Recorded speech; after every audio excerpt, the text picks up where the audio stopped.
मेरा नाम आयशा है और मेरी उम्र 19 साल है।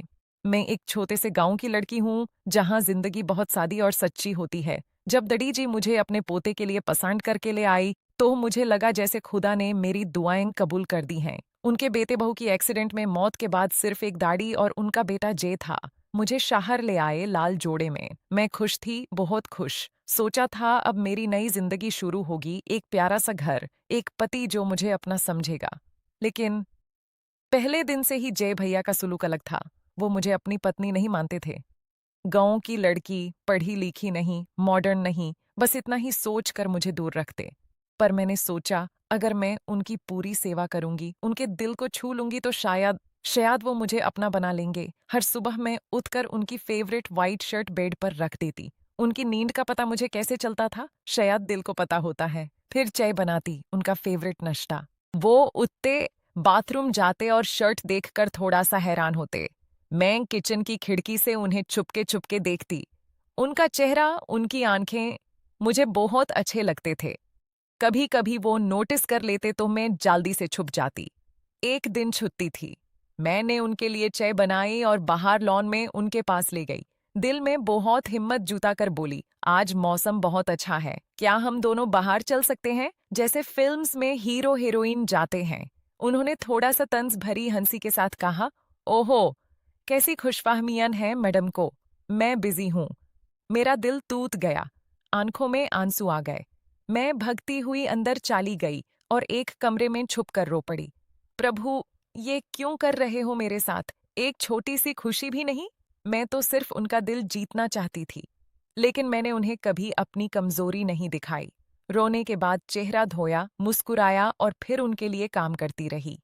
उनकी पसंदीदा काली शर्ट प्रेस करते वक्त गलती से जल गई। मैं फुट फुट कर रो पड़ी और उनके पास गई। माफी चाहती हूँ, मैंने आपकी फेवरेट शर्ट जला दी। उन्होंने कहा, इतने आंसू क्यों? छुपा भी तो सकती थी। मैं बोली, मैं आपसे झूठ बोल सकती हूँ, लेकिन भगवान से नहीं। वो सब जानते हैं। वो हैरान रह गए। मैं समझ सकती थी उनकी आंखों में एक अलग सी चमक आ गई थी उस दिन। रोज मैं उनके गुस्से को बर्दाश्त करती। कभी वो चिल्लाते, कभी मुझे दूर धकेल देते। रात को मैं उनके पास लेती, उनकी बातों का इंतजार करती। कभी उन्हें छू लेती तो वो गुस्सा करते, तुम खुद को क्या समझती हो? पर मैं चुप रहती, क्योंकि मैं जानती थी उनके अंदर भी एक अकेला दिल है जो दाढ़ी के बाद और किसी का नहीं रहा। फिर वो दिन आया जो मैं कभी भूल नहीं सकूंगी। सुबह उनका अलार्म नहीं बजा। मैं उन्हें उठाने गई, हाथ से हल्का सा छुआ।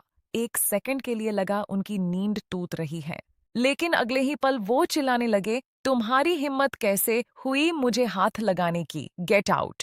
उन्होंने मेरा हाथ पकड़कर मुझे कमरे से बाहर धकेल दिया और दरवाजा बैंड कर लिया। मेरा दिल एक सेकंड में टूट गया। मैं टूट कर रो पड़ी। उनके कमरे के बगल वाले कमरे में छुपकर इतना रोया कि आंखें सूज गई। सोच रही थी, शायद अब मेरी जिंदगी खत्म हो गई।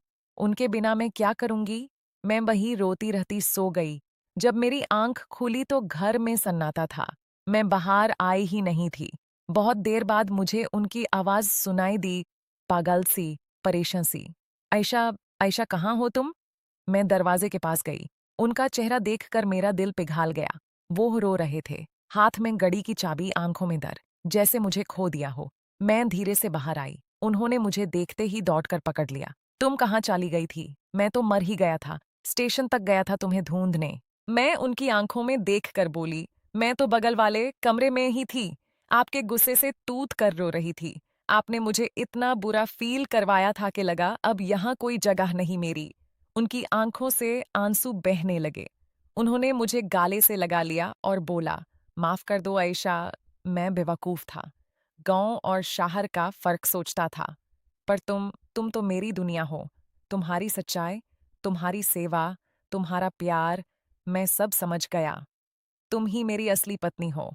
आज से मैं तुम्हें दिल से अपनी पत्नी मानता हूँ। उस दिन हम दोनों ने मिलकर दाढ़ी जी के पांव छुए जब वो वापस आई। दड़ी जी की आंखों में खुशी के आंसू थे। उन्होंने कहा, मेरी बहू ने मेरे पोते का दिल जीत लिया। आज जब मैं जे के साथ बैठती हूँ, उनका हाथ अपने हाथ में लेती हूँ, तो लगता है जिंदगी सच में एक खूबसूरत कहानी है। प्यार कभी जबरदस्ती नहीं होता। वो धीरे धीरे दिल में घुस जाता है। और जब सच्चा प्यार होता है तो ना गांव ना शहर ना अमीर ना गरीब, सिर्फ दो दिल मिलते हैं। दोस्तों, अगर आपको ये कहानी पसंद आई हो तो दिल से लाइक कर देना, कमेंट में जरूर बताना कि आपको सबसे ज्यादा क्या छुआ, और चैनल को सब्सक्राइब कर लेना ताकि ऐसी और इमोशनल फैमिली स्टोरीज आप तक पहुंचती रहें। अपना ख्याल रखना और अपने प्यार को कभी मत खोने देना। अल्लाह आप सबको खुश रखे।